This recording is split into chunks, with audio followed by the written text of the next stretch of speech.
Now then, it's been 1 year, 52 weeks or 365 full days since my introduction of the HIFI Rose RS520. Now that was an introduction that we recorded for you to show you the product initially, but it's also an introduction into our business. Now a year on, let's discuss how we use the product and how it sounds.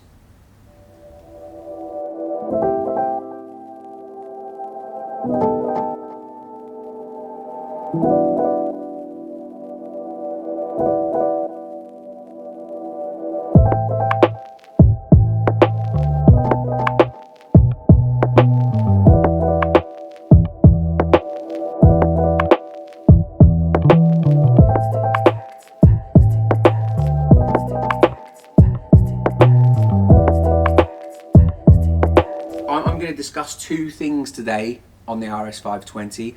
I'm going to discuss its usability in the way that I use it personally. As with any video really, it's always my own experience and I can only really comment on how I use the product.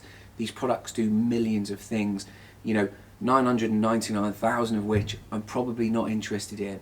There will be a handful of ways that I use a product and I'll use all of them in the same way. So there's more than enough information in my description below and available online. If you have a particular use case and you want to know, have a little dig first for some info. If you can't find it, then I'm available at info@studioincar.co.uk and you can ask me.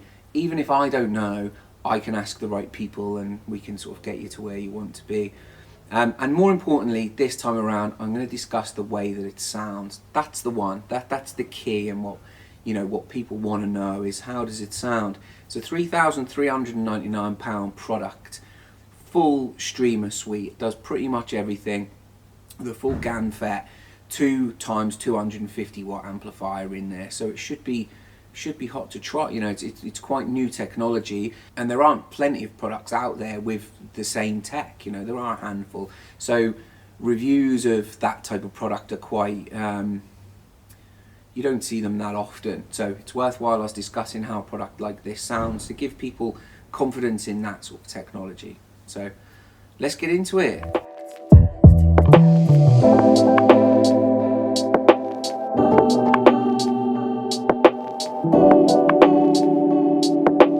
So its usability. I use this primarily or almost exclusively with Tidal through its own app, through the Rose HIFI app, which works effortlessly. I've never had a problem with the app. I love it. I love the fact that it's got a sort of pseudo remote control on there, that you can just do everything that the manual remote control would do. That you can dip in and out of apps that are pre-installed on the device, or you can remove them should you not want to clutter the device. And I use Tidal through the Rose app, or I would use AirPlay up until AirPlay 2, and there's such an obvious difference between the two. AirPlay's easily the most convenient for us to use in here because we all use Apple, but having the Rose app on your phone and turning the unit on, it's probably my it shouldn't be, but it's probably my favourite part of this product, is being able to turn the Rose unit on and off with the app. It fully turns off, and you can fully wake it up from being turned off with the app. You'll always have control of it as long as you're connected to the network. In this case, I'm connected directly to our router, so just a Cat5 cable there. And that's the way I use it.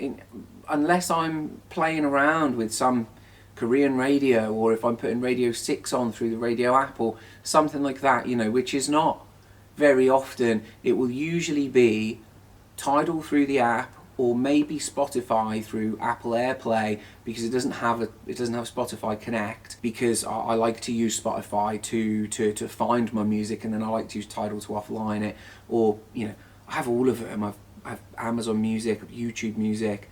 I don't have Apple Music. It's the only one I don't do, and the Rose unit does have an Apple Music. It's the only product I've ever seen that has like an Apple Music native app. I haven't used it, so I can't comment on how well that works. I've put in my notes as well that it always filters to the top of the product list in here in terms of what we listen to throughout the day. So you have to understand the scenario in here. This is a working workshop all day, every day. You know, there'll be tools on the go or whichever, and then there's two of us that are upstairs all the time, all day. So there's always a stereo one, and it's on for, you know, 8 hours a day. The majority of the time, convenience wins over output. We don't have anything in here that sounds bad, but if we have to press 5 or 6 switches, i.e. a full stack or a full sort of high-end rig, and then wait for them to warm up. So typically, just a bit of a byproduct of how easy this unit is to use, it's the one that kind of stays connected and gets the most amount of rack time, because I can just walk in the door. I don't even need to be in here really. Whenever I'm connected to the network, I can just turn it on and press play. You know, so I could walk into Eye of the Tiger if I wanted to.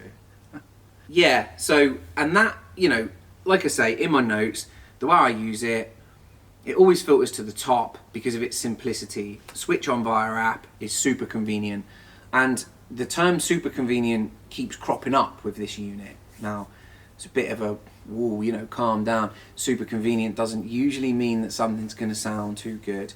And that's just not the case. We're used to the Rose ecosystem now, and this is effectively, you know, half of the RA180 and half of the RS150 tucked together in one box. So there's no excuse for it not to sound good, which leads me nicely on to the way that it sounds. As usual, I've broken it down into 3 categories. It's just bass, mid-range and high frequency, because it's the simplest way for me to tell you how these things work. Now, of course, there is a natural crossover between all of them. I would hope that's obvious.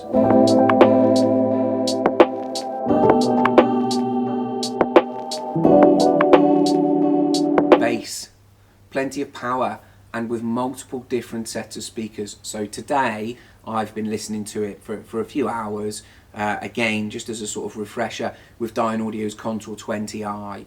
Now, I've ran this unit with Confidence 20, I've ran it with the Confidence, I think it's 1.4, so the earlier Confidence, the big massive ones, Contour 60i, Special 40s, you know, all sorts of stuff. And then we've got things like the ELACs that we use in here, Heikos, Amphions, things like that. Every speaker we've kind of got in here has ran through this amplifier streamer at some point. Like I say, because of how convenient it is to use from a day-to-day point of view, we can chop and change speakers as we see fit. So where I say with bass, you know, it sounds every bit of its 250 watt claimed output. You know, there's plenty of depth there, plenty of speed, and speed will be a consistent feature throughout this. It's got it all the way through the bandwidth. Accurate bass, but slightly leaner than a few other products, and I'll compare a couple of other products to its amplification stage only, so around about half the price, around the £1,500 bracket. It tends to lean on more of a sort of tight sound in the bass rather than a big wafty sort of bass, you know. There's some crazy words for hi-fi, isn't there? Yeah, but that is what it is. Yeah, it's more of a sort of hard-hitting, edgier, crisper bass than your sort of your big hefty soft bass. Mid-range accuracy and speed is where this excels, really. It's just so fast to swing in the mid-range. It gives a, you know, really realistic, lovely mid-range. Again, similarly to the bass, it's slightly leaner, so it's a lot more of a clinical operator than, say, an amplifier that wants to project its own sound onto the recording or onto the replay. And that matches up exactly with my notes. I've sort of stated there that some other amplifiers might project a slightly warmer sonic picture than the amplifier inside the RS520, just simply for the fact that that amplifier might be acting upon the signal. It might be just giving it that sort of richer edge. That type of amplifier does that to every track that's played through it, so which I'll get to in my sort of conclusion a little bit later on. High frequency, plenty of air separating, plenty of detail. Now, most people, I would imagine, with a new or relatively new topology like the Gamfet amplifier in there, will probably expect it to either roll off slightly earlier, which is quite the opposite, to be fair, or start to get a little bit edgy towards the higher frequencies, and this doesn't do that. This really leaves things hanging in the air, you know. And I myself expected it to sort of just, you know, just to roll off quite steeply, but it really doesn't. You know, there's plenty of air separating each detail in the stage and the higher frequencies. It's really, really nice to listen to, and that doesn't change with volume. You know, you can listen to this at low levels. There's no difference really between top and bottom in terms of volume, you know, and that's, you might hear me say that quite often when I'm talking about amplifiers, because there are some amplifiers that swing their characteristic from lower volumes to high volumes almost entirely towards the sort of edgier listen. The higher up the volume you go, things start to get a little bit shrill, and it might not be your amplifier, it might be your speakers, but usually it comes from your amp. I've noted as well that it's a very class AB style top end, so that just sort of reinforces what I've just said. You know, it's got that sort of sweeter detail up top, and I've also stated there that there's incredible detail retrieval as well. There was things in certain tracks, and I know it sounds cliche, but there's things in certain tracks that I've listened to, and I've a particular track, the Joe Goddard track that I put on another review of mine years ago. I caught it by accident, actually. I was on the phone, and there was parts in the very end of that track that I heard that I haven't heard in there before. I don't tend to clinically listen to music. I tend to just kind of enjoy the music, and I'll review on how that product makes me feel, if that makes sense. But there were parts, just little digital parts towards the end of the track that I'd not heard before. So yeah, it really does dig deep in terms of its resolution. It's a resolute product. 3 sections of overall. I must have missed a brief where I only needed one. There will be amps out there that make things sound a little richer than this one will sound. I don't think that's a flaw in this amplifier. I actually think that's coloration of other products making things sound a little bit richer and more vibrant, which goes into my next point, which can either be seen as good or bad. I see it as a good thing, but the difference between well recorded and, let's say, it's not badly recorded, because the difference between well produced, all right, or well mastered stuff compared to that's been something indie or something grungy that's been just pushed out because it's just about the music, it's not really about the production, all of which I kind of love. I'm a big indie fan. I like grungy music. I like music that has been put out, you know, things like the Kooks or things like Oasis or Razorlight, stuff like that just hasn't been, the emphasis hasn't been on production. But with this product, with the RS520, you're going to hear a massive swing between something that's produced really well and something that has just been put out. It just does nothing to soften the blow between the quality of production. It really doesn't. And we've got some really top end stuff here, and I don't think I've heard before that difference kind of manifest itself so much than I have with this product. So something with the relationship between the streamer and the amp and the speakers that I'm probably listening to today. But yeah, there's just a huge difference between good and bad in terms of, you know, I demonstrated it to a friend of mine today who nipped in to drop something off for me. The difference between Ula by the Kooks and Caroline by Fleetwood Mac, and the difference is just night and day. It's just completely different. And I was explaining to Ollie about how that's, you know, nothing really to do with the system. It's more to do with the way that sort of project has been mastered or produced. But the fact that the system can portray that so obviously is a part of the system, and I see that as a good thing, because it's giving you exactly what it's being asked to give you. It's not leaning on it and giving it a more richer, sort of vibrant sound that can sometimes bring those recordings closer together in terms of quality. Now, surely that isn't what we want. If we're looking for realism and we're looking for that as close to the original as we can get, then surely we want it to be obviously portrayed. So yeah, in my notes it just says very revealing of recordings, no added fat, very honest. those three things. Comparisons, which I said to you earlier, the two comparisons that I have from the lines that we use would be along the lines of the Hagel H95, 1500 quid, and the Audiolab 7000A, about £1,000, 1100 quid. Those two, out of those two, it sounds much more like the Audiolab product. The Audiolab product has a very British, drier than if moist was the reference point. It has got a slightly drier, leaner, more clinical sound to it than you would say a rich, romantic sound. The RS520 cares not for romance. It's not that type of product. The Hagel unit will sound richer. It will have more of a rounded bass energy to it than the RS520, which is kind of, you know, straight down the middle, quite lean and accurate. So yeah, that's two sort of relatively rough comparisons, but it's probably, oh no, it's not probably, it is certainly more of an Audiolab sound to it than the Hagel house sound. Which one do I prefer? Depends what mood I'm in.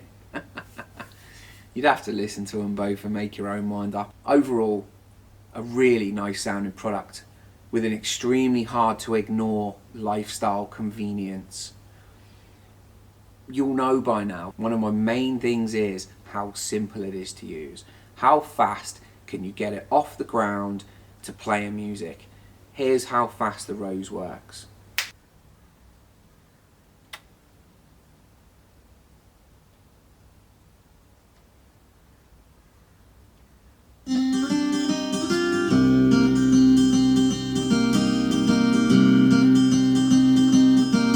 Hopefully you can see that if you were to get home from work, or if you get into work, like me, I suppose, have all this stuff at your work, how quickly you can get it off the ground and be playing music. Phenomenally simple to use. It's just had a huge update as well, which I'll list in the description. Loads of massive steps. Those huge updates don't come from Rose very often at all. That's the first sort of substantial one that I've seen in, I don't know, a year and a half, something like that. And it corrected a number of bugs that I didn't even know existed, and I've used it, you know, week on week for God knows how long now. And it's, yeah, there's a lot in there. There's also, you know, that was the minority. The majority was upgrades in the way that it gets used, upgraded skins and stuff. You'll see from my images, if you look at the original video where I introduced it to you, the front skin, it almost makes it look old. It looks like a classic iPod rather than an iPhone 15, you know. You can buy that product with confidence. You can certainly buy it from us. I've left a link in the description. We've sold a bunch of them. We've not had any trouble. You know, everyone loves the way they sound, and they drive, in some instances, massive speakers in you know, one of our client systems, and in the majority, a sort of bookshelf lifestyle based system. So yeah, great product, gets my backing. Hopefully you've enjoyed that. Like I say, I haven't gone into any technical details on how other people would use it or on how you can use it, because it would be hours long. It does so much. So I've left as much as I can in the description box below. If you like our hi-fi content and this style of video, let us know. It's only with feedback from you that we understand what type of content that is appreciated out there. Our hi-fi stuff tends to do better than our car audio stuff. I think simply for the fact that the hi-fi market is so much larger than the car audio market, and I suppose the fact that I sit here and dedicate this time to the video, whereas with our car audio videos I have to walk around and show you what's going on. I'm Carl, this is Studio in Car, and this has been my take, sound wise and functionality wise, of the HIFI Rose RS520. Goodbye.